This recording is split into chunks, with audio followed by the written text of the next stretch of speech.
reconeixement perquè pensem, jo considero que és un premi que es podria esperar, perquè estem en un moment inicial. El projecte que tenim és un projecte, com ha dit Llorenç, que tindrà un desenvolupament que ja es veu els propers 8 o 9 anys, com a mínim, i és una eina que encara hem de desenvolupar, perquè fins ara és un treball d'autor, hem demostrat que hem pogut posar els continguts del primer llibre, que són de comarques barcelonines, dins del web d'una manera que es pugui consultar tots els continguts i altres continguts que no són al llibre i es poden consultar d'una manera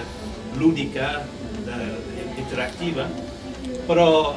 nosaltres volem anar més enllà i els propers anys volem desenvolupar eines útils i més participatives en la xarxa social i en entorns de mòbil que es pugui utilitzar com una eina real per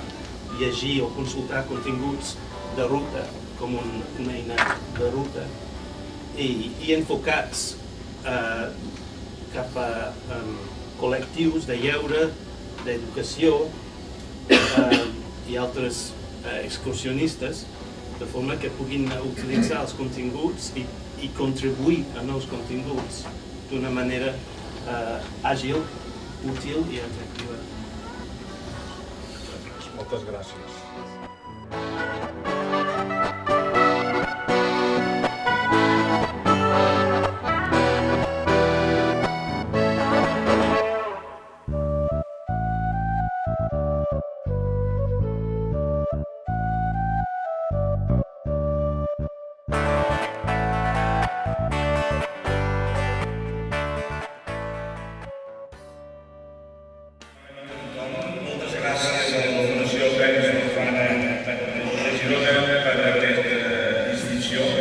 Jo soc aquí també en nom de 20 persones, un equip que estem treballant en aquest web en drets,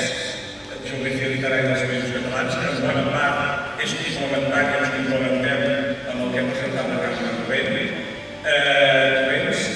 Llavors dir-vos que aquestes 20 persones, a més, estan avalades per la Universitat de Vic, són transversals en coneixements i en edat, la més gran soc jo i la més jove 19 anys. Això vol dir que mirem cap al futur,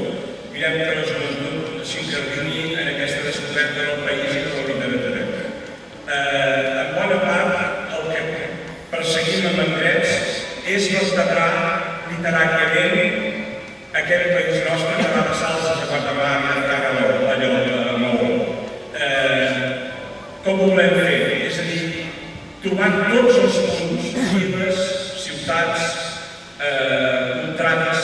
que han estat creades en la nostra literatura des de Ramon Llull i els trobadors fins als autors que estan en plena producció d'aquests moments. I volem convidar i incitar a tots els ciutadans i ciutadanes d'aquest país a descobrir-lo patrimonialment, històricament, artísticament i, evidentment, a partir de la literatura. És un projecte que està a les Beceroles, en aquests moments al web només hi ha el material de les comarques barcelonines i d'aquí al 2019 pretenem treure 10 volums que abastaran tot el nostre país, com he dit, i tots els segles en què la nostra llengua ha manifestat sempre llengua de gran cultura